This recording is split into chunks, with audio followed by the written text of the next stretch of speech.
We are live.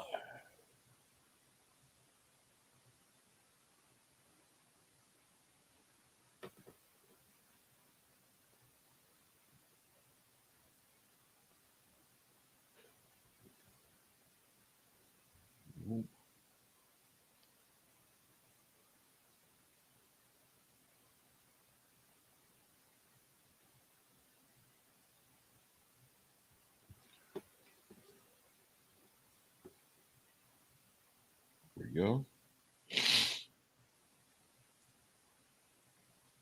go. Now that hurt.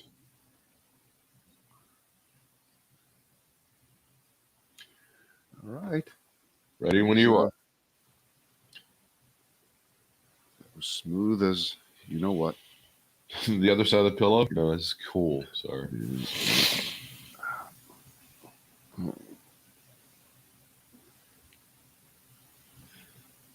Ready? Ready. It is our Brad and Britt cast for this day. Thank you for being along with us here. I know there are a lot of things that are too stupid to talk about, all of which, of course, we're going to talk about. That's right. Would you like an opening trio from Of me? course. Or do you want to go? Opening trio works very well for me, sir. I'll make my pick. Okay. All right. Jack Nicklaus, Trump, and the coronavirus are playing golf. Oh, geez. Delta Airlines and the troops to get shot. And fuck off. My brother's dying of COVID, you asshole. Let's do Jack Nicklaus and Donald Trump and the COVID, the Delta variant are playing golf. Yeah. Oh, God. Where is it? Oh, I had it so perfect. There it is. Aha.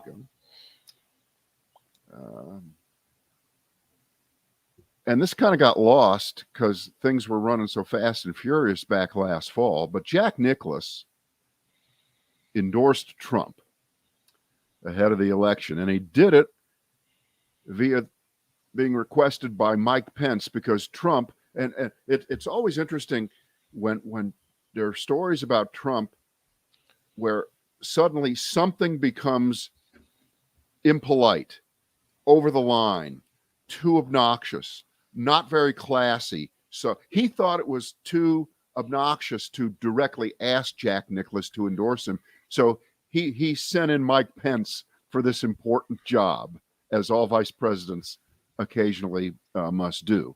And so he did it. Nicklaus says that he never got any blowback. I'm sure he doesn't read the internets. I'm sure he has no idea. Right. But I do recall for a few days, he took a lot of shit, at least in public. So here we are, 7-8 months after the election. And Jack, what do you still say about your endorsement? Hey, you got to stand up for what you believe in. I think he did a really, really good job. Did he do it perfectly? Forget the way he talks, his personality. I thought he backed up what he said he would do.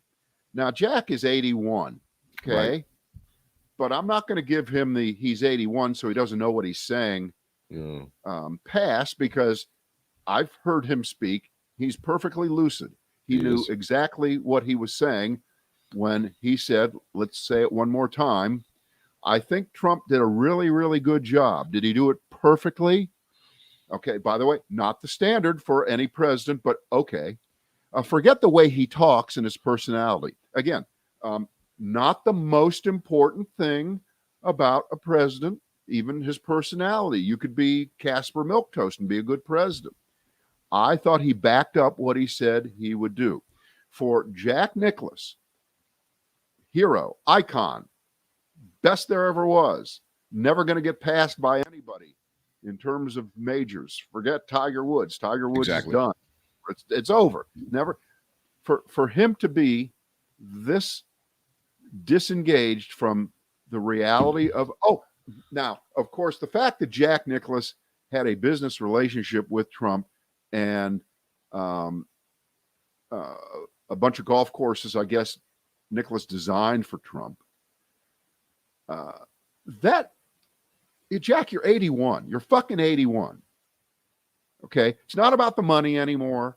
It's not about your business relationship. It's about your goddamn country. It's about your goddamn country.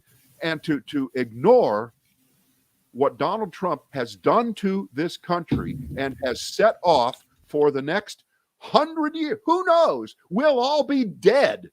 And the shit that he threw into the trash can and lit it on fire will still be burning way beyond our lifetime. It's like the Civil War. Yeah, okay? Very much so. 1861. Well, you know what? That once that's over, it'll be no. It's never over. It hasn't been over. It's still not over. And the people that were responsible for that, their reputation should never be rehabilitated. And Donald Trump is being rehabilitated by people like Jack Nicklaus right now. He should be ashamed of himself. He should be scorned. And Jack's a Columbus boy like I am, and is a local hero. And the freeway around the city, the big outer loop, is the Jack Nicklaus freeway. Fuck sure. Just fuck it. No. But my favorite part of the story is it's like they make Pence go out and do the bitch boy work to get the endorsement, and Donald Trump still tries to murder him in January. I love that. Right. The fact that go out, do my shit work for me. There's 100 off ramps here. There's 100 stupid things. I'm going to send like 1,000. I'm going to send a marauding horde out to try to murder you on January 6th, even though you did all the bitch boy work for me. And then he criticizes about how Mike Pence let him down and all this other shit at these rallies. I love that part of it as well too. Yeah. All right. Enough. That's it. Done with that. How about fuck off? My brother's dying of COVID. Or Delta Airlines and the troops to get shot. Let's do the Delta Airlines story. Okay. Well, Delta now joining United, which I think already came up with this a few weeks ago, saying that everybody's got to be vaccinated who works for the airline. No more just the people on the planes, but the executives. Just everybody has to be vaccinated. And if you do not get vaccinated, your health insurance will go up by $200 a month to cover the higher COVID costs. And of course, $200 doesn't begin to cover what would happen if you, in fact, contracted COVID and ended up in the hospital. So I guess the assumption is they have so many idiots working at Delta that if you pooled all the extra 200, that you can't really count that way when you're talking about health insurance. But you get the point, and we all get the point. And good for Delta. And good for Delta. And by the way, you motherfucking yahoos down there in Georgia, in Atlanta, where Delta is headquartered, I want to see you stand up and revolt against your hometown airline. Jeez. I want you to say, we're not going to fly Delta if you force the employees to all get vaccinated. But by the way, Delta, I looked this up. Delta has 63% of all the air traffic coming in and out of Atlanta. So yeah, you can still fly Southwest, but they're only about 10 or 12%. So it's probably tough to get to where you want to go out of Atlanta most of the time if you don't put Delta at the top of your list. So go ahead, play that game. Pretend to be outraged at Delta forcing a vaccine on their employees or making them pay higher insurance costs. It's about time. I think all of corporate America should do this. Every damn company that you can think of, every one of them. And by the way, $200 is going to be a significant pinch for some of those folks. At $2,400 extra dollars a year, sure, that's going to mean something. It's obviously, if you're an executive, it's not going to mean a whole lot. But to the baggage handlers and the people on the ground, for sure, absolutely. But it's a thing. If you're not vaccinated, you will face other restrictions, including indoor masking, effective immediately, which, by the way, that should already be everybody. But I know this is some breaking news to some folks around the country, but guess what? We're back to where we were a year ago. You got to be wearing masks most of the time when you're indoors. And this isn't just when you're crammed in around people. You got to start wearing them again indoors around people that you don't know if you're in a public space. But okay. Let's see. Here's the CEO of Delta said the average hospital stay for a COVID-19 employee of Delta is about $50,000. Okay. Mm-hmm. So there you go. So if Delta has 30 or 40,000 employees, like 75,000, and 3/4 of them are vaccinated. So you have 60,000 or so vaccinated, 15,000 or so, a little bit more than that, who are unvaccinated. Bad math there. I know. Don't get out your calculator. I understand. I've got it. I've got it right here. Shut up. Yeah. It doesn't matter. It's not the point. More than 15,000 people unvaccinated. So do the math on that. Okay. 15,000, 150,000, $1.5 million a month extra to the company if you want to stay unvaccinated. And that covers the 50,000 per month of people that the math kind of works out there. That's fair. It's just completely fair. It's totally fair. Shut up. Again, how much of a commitment do you want to make to your stupidity? I mean, is that what you want to do? Is that the hill you want to die on? Here's my extra $200 a month just to show you guys that I'm making some. I don't know if this is a political point. I don't know if you're owning the libs by dying. I don't know what you're doing at this point. But if it's worth an extra $200 to you when you make maybe 36 grand a year, go for it. Pull out your wallet and let's see what happens here. We'll see what you can do. But wait, there's more. There's more. Delta has the fewest unionized employees of the big airlines. So they tell the Airline Pilots Association about the changes, and the Delta chapter of the Airline Pilots Association continues to repeat that vaccination should be voluntary for their members. Fuck off, union. Fuck off, union. Get with the program. No, that's why I'm going to hate unions if this is how you're going to be. Well, okay. Don't do that. Don't do that. You're not protecting your employees. You're not protecting your members by saying that they should be free not to get fucking vaccinated now. I'm pissed. I'm mad. I'm angry. Yeah, you're off to a hot start today. Is dying from the COVID vaccine and being on a ventilator for months at a time, is that voluntary as well? I would just ask. I'm just curious. No, you dummy. That's freedom. That's freedom. See, there's so many things I don't understand. Which brings us to fuck off. My brother's dying of COVID. Oh, you'll love. You'll really enjoy this one. Here we go. We have another person, another Republican, another legislator who looks like he's about to bite the dust. He's on a ventilator, and he is a member of the Wisconsin state legislature. His name is Andre Jacques. Okay. Senator Andre Jacques of De Pere, Wisconsin. He's being intubated now. So that's usually the last stop on the route to where. He's 40 years old. He was diagnosed earlier this month. He's been in the hospital about a week. He claimed in an interview last week he's feeling pretty asymptomatic and just only felt a little bit fatigued. And if you know anything about COVID, or you know someone that things change day to day. They change day to day. There's a picture. There's a little picture of Senator, and just looking at that picture, I believe the word comorbidity comes to mind. I believe there may be some comorbidities involved. Not Britt. I think he's a double comorbidity. I think he's not. Yes. He's XXXXL. Yeah. But let's not blame the victim here, Britt. No. That's true. So this is the best part of the story, if there can be a good part of the story.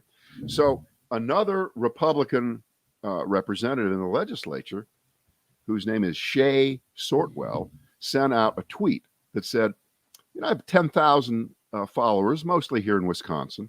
I'm asking each of you to pray for State Senator Andre Jacques. He's in serious need of your prayers tonight. He's in the hospital with COVID-induced pneumonia. So the brother of Mr. Jacques, who is, close to death, Andre Jacques, he answers this guy's tweet, okay, and says, Shay, respectfully go and fuck yourself into a hole and then ask your 10,000 followers to fill it in.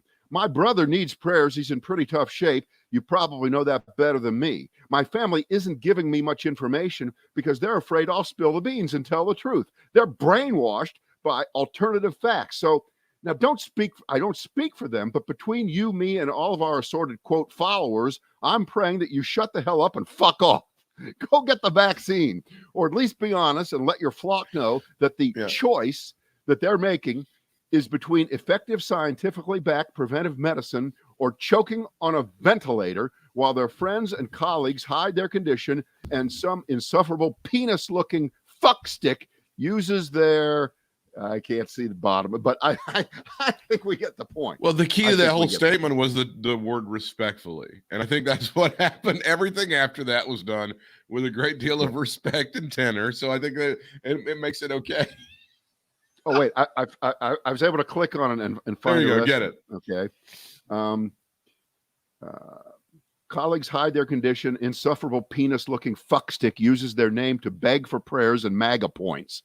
I believe in freedom of choice, and so I hope that you and the rest of your death cult get exactly what you apparently want so badly. If that's the choice you're making, I hope you can enjoy every moment of gasping for breath while your chief of staff issues a statement that you are tired.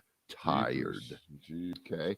Can you believe it? So that's what they were saying in public about this guy, that he's just tired right now. They wouldn't admit that he was...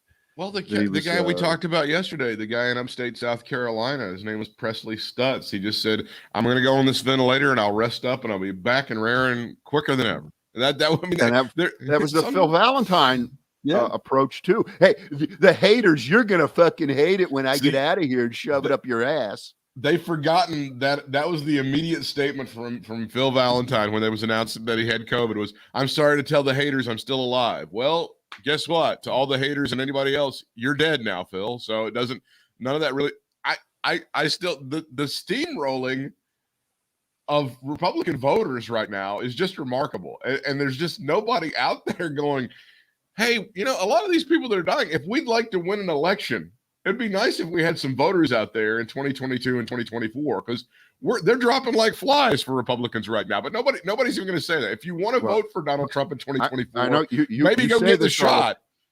Britt, you say this over and over again. I do. If you'll just excuse me, I'm going to have to get out a calculator and say not quite enough of them have keeled over yet to make a difference in the elections. I mean, I love the sentiment. But numerically, that's not what's going to do. We've got a little bit more to the year to the election, Brad. Do you think if they drop off at this rate, it might make a difference? How many times must a man go on a ventilator before the Republicans lose an election?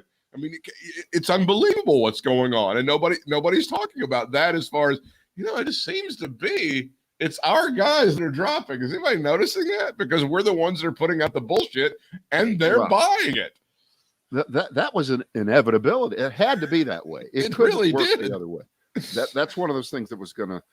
Well, it's almost like when you tell people that they can't vote by mail and they can't trust it. Guess what? They don't vote by mail, and you lose elections. It's strange how that happens, and it did. And it's, I'm still stunned by the stupidity of all of this. That part of it. Every day there's another story of some dumbass Republican who hated masks, wasn't going to give the vaccine, and now they're dead. Now they're 6 feet under, right? I mean, that happens like every single day. Yeah, I think we ought to. I think we now ought to point out that the two congressmen who flew over to the airport in Kabul to, quote, inspect to see what was going on. Adam Kinzinger? No, I don't know. I'm sorry. Seth Moulton and Peter Meyer. One's a Republican, one's a Democrat. So at least it's both parties on this one. Okay. Sure. Can you imagine? Can you imagine if it was two Democrats? Okay. I can't imagine it would be two Republicans to try to score points for their side. But fortunately, it was. But we just got done. I think this was last Thursday, where I mentioned that I had seen some cheese being thrown out in front of the mouse on Fox, where Harris Faulkner said, "Hey, Kamala, why don't you go to Kabul and show the women of Afghanistan that they need to have their rights protected, and they will by your administration, and show them that you're not afraid to go to a war zone and all right." And she got blasted for saying something that's stupid. Nobody went for it. There's no reason for high-level political officials of this country to go there right now. This is a job. This is a job for the United States military.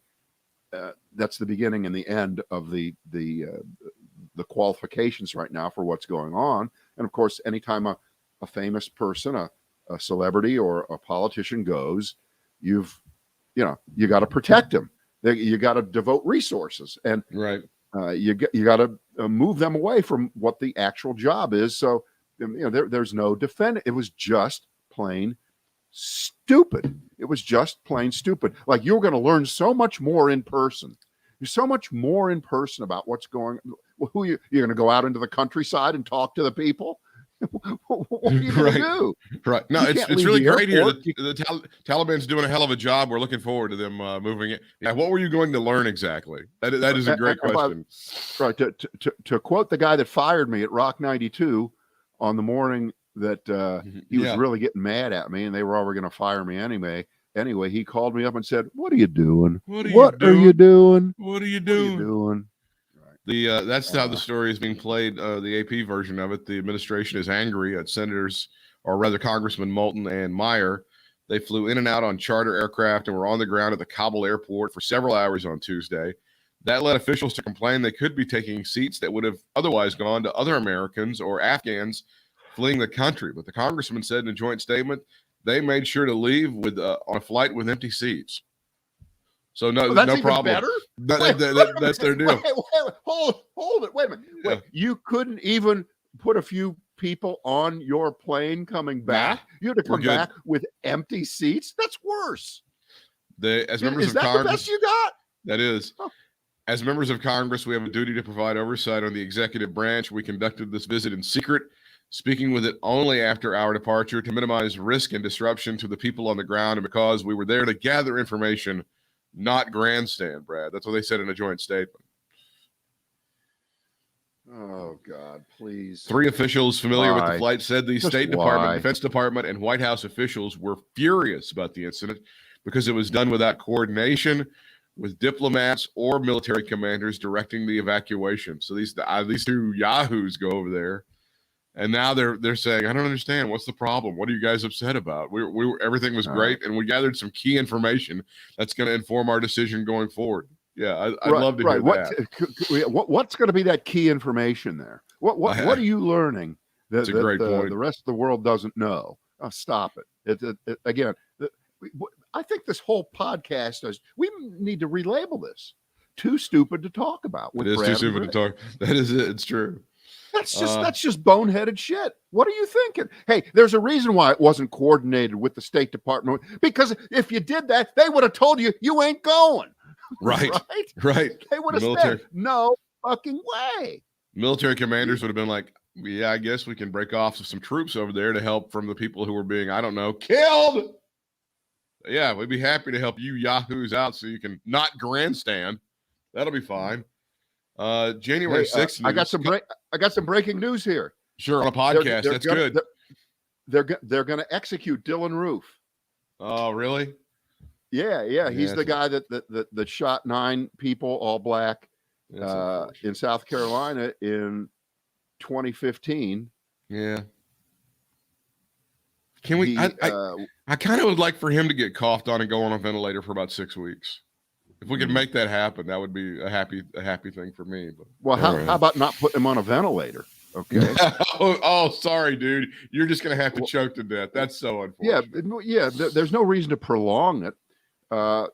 Just so you know, so he did this in 2015. In 2017, he became the first person in the United States sentenced to death for a federal hate crime. See. And you remember he was one of the examples of, if you're a white person who commits a mass murder they're and pretty nice to you, tries to run away, and they catch you, they take you to what? To Burger King? They took him to Burger King. They didn't shoot him on the spot. Okay? No, that's right. Well, he didn't have a turn signal out. I mean, if he would have had a turn signal out, they would have. Right. I'm sorry for the breaking news, but that's not I just don't want to see him executed. You know, when they get rid of it, you just forget your history. We're gonna forget our history if we start killing off all these terrorists. All right.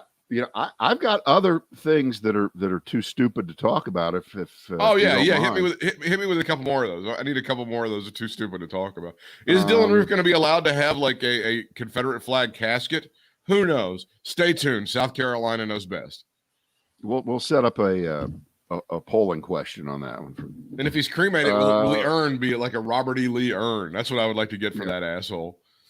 I headlined this one: Kurt Cobain, child porn, and this generation's Kato Kaelin. Ooh.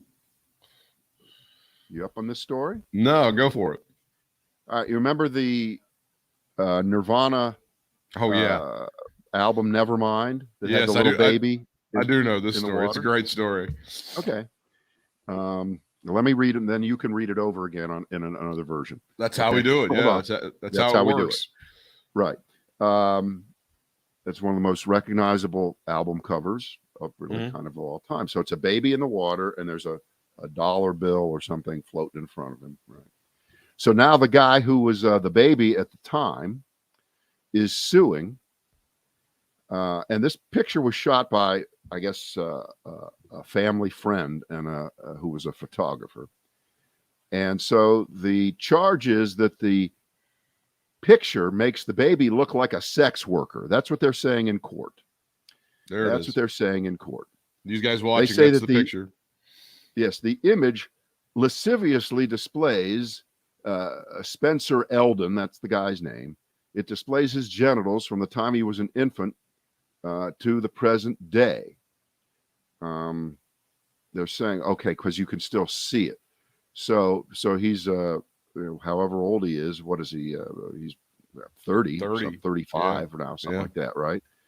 So he's saying that he's being exploited because you can see his dick when he was 4 years old. Not 4. He's not 4 years old in that picture. 4 months. 4 months. Yeah. If he 4 years or 4 months, what's the difference? Well, there is a bit of a difference, but defendants intentionally commercially marketed Spencer's child pornography and leveraged the shocking nature of his image to promote themselves and their music at his expense. He's been cool with it. Over the years, they would talk to him and he would recreate it with shorts on and stuff. And but now he wants like $150,000 from everybody within a 20-mile radius of that picture being taken. You know, he wants 15 defendants each to pay him $150,000. Jesus, including Dave Grohl, of course, Courtney Love, the drummer, everybody was in the band, and the rest of them. I don't think he's going to win this one. I'm pretty sure he's not going to win this one. But again, you never know. So because this would be, wait a minute. So these guys are child pornographers, and Bill Cosby walks among us. Okay, well, you can play that game all day. It doesn't. This really reeks to me. This reeks of like some asshole that came out of law school with $800,000 in debt. They talked to this guy and said, we can get some money out of these people. We can. That's what this feels like to me. He talked to some asshole lawyer buddy of his who says they can shake down, and if we don't get $150,000 from all these people, we'll settle and we'll get like $50,000 total, and we'll go. We'll go to Outback and enjoy a bloomin' onion or something like that. That's what this feels like to me. Now, and I'm going to paint both of us into a corner here because I don't have it in front of me.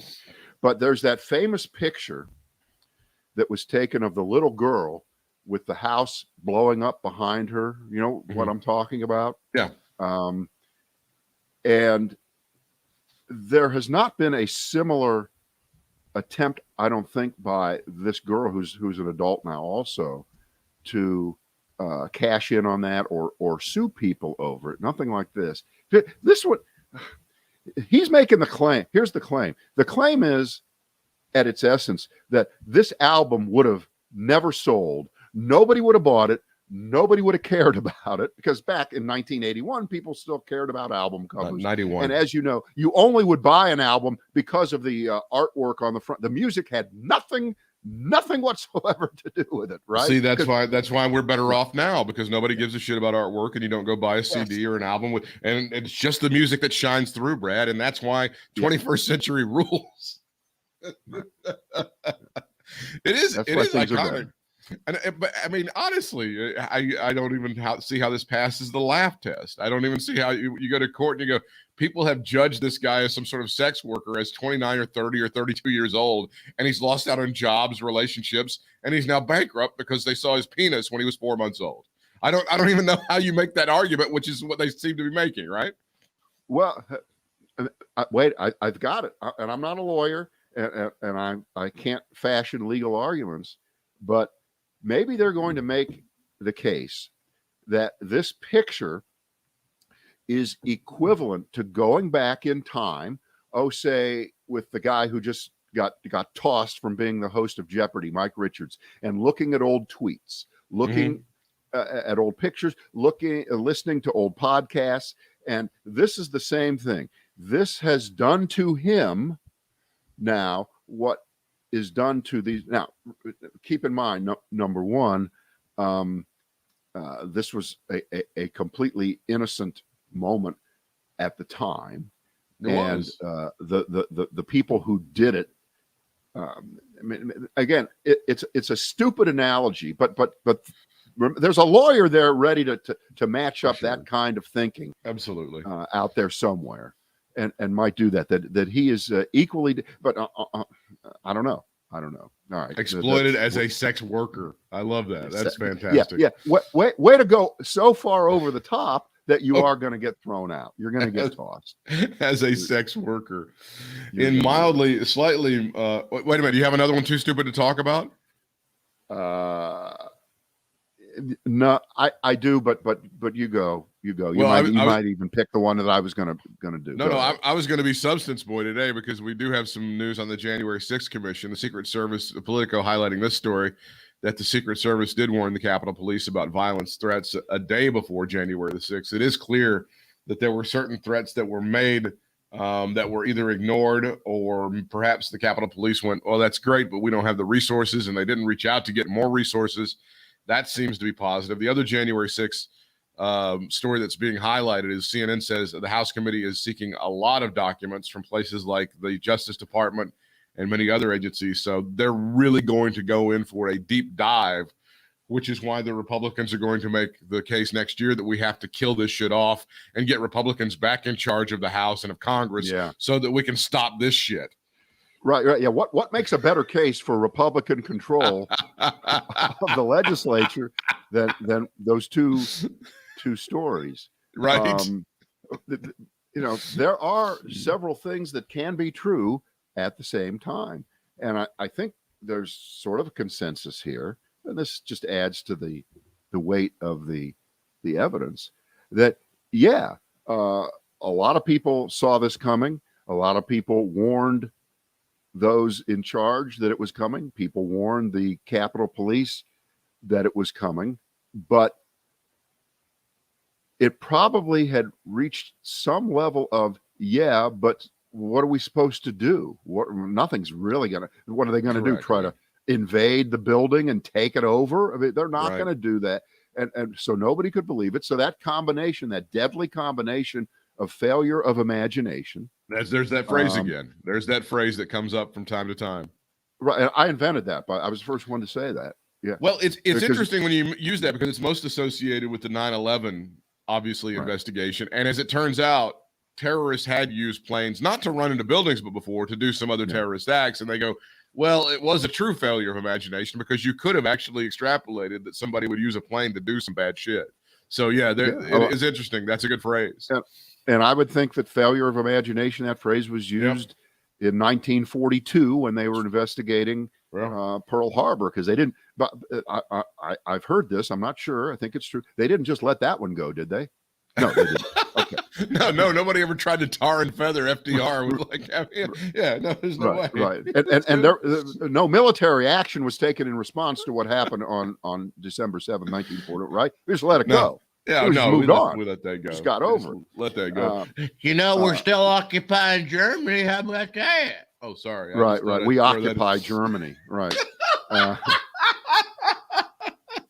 We have checkpoints every 10 miles all over the country. I don't even think that they're settling on that argument. I don't even think the right wingers, except for Lindsey Graham, of course, who's always an asshole. I don't even think they're settling on the fact that we should have had troops in Afghanistan forever and ever and ever and ever and ever. I don't even think they're making that argument anymore, right? No. All right. So back to the 9/11. So the first story was that clearly some warnings were given. Was it by the Secret Service? It was by the Secret Service. That's correct. Yeah. And that's interesting because remember, of course, one of the main jobs of the Secret Service is to protect the president. Mm-hmm. Okay. Not that the Secret Service necessarily discussed this with the president, but wouldn't you like to know what really did happen? Maybe they did. Maybe the Secret Service, which was hip to what was going on and was very concerned for the safety of course, they have to protect the vice president, right? Yeah. That's one of their big jobs. That was going to be their big job on January 6th. So you could just isolate that and say, that's why we're concerned that something might happen. We have to protect the vice president. And I think the Secret Service protects the Speaker of the House and the Majority Leader of the Senate and the Minority Leader, the top 8 people. I think they all get Secret Service protection. Think of what happened here, very possibly. Let's go conspiracy theory here. And it's not really a conspiracy theory. It's probably fact that the Secret Service also said to Donald Trump, something bad might happen tomorrow. And Trump played the, oh, really? That would be terrible. I hope it does not happen, knowing full well that he was the reason that there was going to be something happening on January 6th, that he was the seed. He was the fuse that had been lit years ago to this moment. He's the reason. The Secret Service is saying, he's the reason for the season, as they say about Jesus around Christmas time, right? Or as Jack Nicklaus would say, he did a pretty good job overall, even if he wasn't perfect. It kind of circles back, doesn't it? I gotta repeat that my favorite part of that Jack Nicklaus story is that Mike Pence was called on to do the bitch work, and still he was called on to be murdered on January the 6th, even after Trump did. I still love, and still Mike Pence refuses to go off on Donald Trump, who tried to have him killed like 7 months ago. Well, Britt, he can't do it because that would destroy his political future. He doesn't want to anger the base. You want to talk delusions? I want you to think about the delusion by just Mike Pence of thinking there's some transferability of whatever magic Donald Trump had over to potential candidate for president Mike Pence. So therefore he's cowed into being a piece of shit chicken, just low life, unable to speak up for his country to this very day. Just think of that. Could he actually believe that he's a viable anything for the future? Keeping in mind, we always have to remind folks of this, that Mike Pence's political career was over. It was done. He was never going to be reelected as the governor of Indiana. And Donald Trump plucked him from obscurity and obsolescence, complete obsolescence, and gave him the gig as vice president. He's a nothing. He's a nobody. He's a small market talk radio host. Uh-oh, shit. No, that may make him qualified. He could be the Midwest Larry Elder. You think Larry Elder is the guy in California? He might be in a little trouble. He's having a little trouble right now because they're kind of looking through his past and finding some things that are not that great. This is a great. It doesn't matter. It does not matter about Larry Elder. It's obvious. As far as his stupid career. No, about the fact that he slapped around women. That does not matter what he said. But he's not going to be governor. He's not going to do that. He's not going to be governor. He's leading. Britt, he is leading in the list of the 45 Republicans who are on the ballot. Okay. The way it works is. But when I point out that Donald Trump is the leader among Republican nominees in 2024, you always say that doesn't matter. This is Britt. This is a fucked up California rules recall election. This is different. If Gavin Newsom does not get 50% plus one, he will no longer be the governor. He is gone. And whoever else gets the most votes among all those other people, even if Larry Elder leading in the polls in California, because Republican voters out there are dumb fuck shit faces, just like they are all over the country, morons who will go. Larry Elder is in about 20%. And when there's 45 people on the ballot, 20% is pretty good. It's ahead of everybody else. If he gets the most votes among those, he becomes the governor. That's how that. I know you're saying, who would ever come up with a recall thing like that? California. And the answer, it's very simple. It was devised in 1911, back when Teddy Roosevelt and the progressives had swept the country, and there was this movement to change rules and do things differently. And California led the way with this idea. And it's so because Newsom got reelected just in 2018 with about 63% of the vote. All right. So he's got huge support all over California, but you only need to get 12%. Listen to this. 12% of the total vote in the last election on signature pads to initiate a recall. So 12% of whatever 12 million people voted. You only need about 1,400,000 signatures. They got that easily. Why? Because it was funded by the usual right-wing assholes all across the country.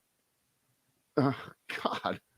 And apparently Larry Elder is now their favorite candidate on Fox News. Formerly their favorite candidate was Caitlyn Jenner, who sat down for that interview not that long ago with Sean Hannity, but apparently he's their favorite guy right now. What was the Mike Pence news? Oh, yes. Mike Pence quoted as saying, "We shouldn't be taking orders from the Taliban. We should tell them we're going to be out when it's done." What's the irony of that statement? Who didn't Mike Pence's boss negotiate with the Taliban not that long ago? Am I misremembering that story? Boy, you want to talk about baiting and poking and hoping. Jesus Christ. That the worst occurs. And, there are, about 20 different outcomes over the next week. 19 of them are bad. Okay. Right. And Republican trolling is there to push every one of them. And what they really want is for Joe Biden to become what they think Donald Trump would have been in this moment if everything was the same, which was Donald Trump saying, "We're not leaving till we get every American out because I'm John Wayne. Fuck you." And they think that they can push Joe Biden to play that game when, we don't know what went on in the talks between the Taliban guy and the head of the CIA the other day. We don't know. No. We have no idea what was said. And, the logistical problems are nightmarish. No one's denying that, but you're not being very helpful there. You're not being very helpful in saying care. They don't care. They do care. They want the worst outcome. That's right. They want the worst outcome possible because they think that'll help them the most. So what do? They claim that Joe Biden is doing this because he hates America and he hates our allies and he hates the Afghans who helped us during the war. So everything's a gaslight. Are they cheering for American failure? Are Republicans? You bet they are. That's exactly what's happening. And you know what they would like the most? I'm sure would be at the top of their list. They'd like a hostage situation. Okay? Yeah, they would love that. They would love for us to be out of there on the 31st, right? Which is next Tuesday. We're all done, and there will still be probably some Americans there who can't get out. I don't think we're going to get every one of them out. And a lot of Afghans will not be able to get out. I mean, they're not all going to get out, even though the numbers right now, what are they, 70, 80,000 have gotten out, but it's a lot more than that. So whatever the Taliban is saying, and it doesn't really, they haven't changed their stripes. There's not a new and improved. There's not a warm and fuzzy. There's not a kinder, gentler version of this. Although I think we talked about this on the last podcast. I think at one level, they are overwhelmed in a way that they don't know what to do. And it feels to me like one of the reasons they're overwhelmed is because this is not the same population that they were able to subjugate 20 years ago. This is and I'm just talking in the main, in the whole, and say what you want about our misguided adventure in Afghanistan for 20 years. But what it did do, it did educate some people. It did create a level of civil society, certainly in Kabul, which grew, I think, it was like 500,000 people. Now it's a 6 million person metropolitan area. So something happened. All that money, which we believe got flushed down the toilet, and it kind of did, and it went to corrupt political officials who stuffed their own. We know that. But it's not the same Afghanistan. It still sucks, but you have 12 million girls who've been to school versus none back then. And it's going to be tough to tame in the way that they are used to taming a country this time, I think. And, we're certainly counting on that to be the truth. And when you already see the video and the pictures of hundreds, thousands of people lined up at the bank to try to get their money out. What money? What is the Afghan currency? What the fuck is that? Big deal, right? There is none. It doesn't. Was Richard Burr's wife in line to help to grab some money out of there too? I didn't know she made it. She was there. So you have people. They have ATMs there now. They all those kind of things, and it doesn't sound like it's a different, but it is. It really, really is. And so there's going to be chaos and horrible things happening. Not just now, but after August 31st, we know that. Can we mitigate it as much as possible? Are we negotiating with the Taliban at other levels? Apparently, all of their assets, all of the country's assets have been frozen around the world. Nice. They can't do anything. Nice. So you can just see what the ransom is going to be. We're going to grab some Americans and we're going to hold them unless you let go the $6 billion that is in accounts, whatever it's going to be. It's the problem. We're not near the end of this. No. August 31st. We're this is just it's like when you watch a movie and then there's like all that shit that they show afterwards. It's outtakes. It's a long thing of credits, and it's a mess. There's this guy on Twitter. His name is Jazz Shaw, and he's one of the editors for that Hot Air website. And I think he works for Salem Media. No. He put out this tweet yesterday. Dear POTUS, do you know what the deadline is for pulling out of Afghanistan? When you get everyone out that we said we would get out, everyone, that's the deadline. And if the Taliban doesn't like it, bomb the hell out of them until they get the hint. To which I subtweeted, yep, bombing helped us win in Vietnam and Iraq, and heck, even Afghanistan. Also, bombing really helped Trump change Syria so much. That's an eye roll, Jazz. I am eye rolling the fuck out of you. I truly had thought we were past the, hey, we could just bomb the shit out of people part of American defense and foreign policy. But apparently, Brad, again, the issue is we have not been bombing people hard enough, fast enough, or with enough quantity or quality to get this done. That's a special category. Tweets that are too stupid to read. It is. That one's too stupid to read because it's like, I always feel like John McEnroe. You can't be serious. You can't be serious with that. Because the Taliban are afraid of bombs. Obviously, that's something they've shown. You know what this gets back down to? You know what this gets back down to? And people like this, they can't take in and process the fact that, and I'm going to use the phraseology that you hear, that the most well-funded, sophisticated, modern, powerful military in the world cannot impose its will anywhere, anytime it wants to on anyone in the world, any country in the world, any faction in the world. We can't do it. We learn the lesson the hard way over and over again. And here we are at another moment, and here's this idiot thinking that that's the answer. Of course, all that Joe Biden has to do is go on worldwide television and announce, we're just going to stay. We're just going to hang out at that airport. And until the Taliban lets everybody freely take Ubers and Lyfts and airport limousines to the airport so we can take out all the people that we want, we're not going to leave. That's what this guy believes, right? He thinks you can, and that's what Trump would be doing, right? The great Trump, the great fucking bullshit artist Trump, who negotiated nothing and got 5,000 Taliban guys released from prison. Holy shit. Nice work there if we could get that.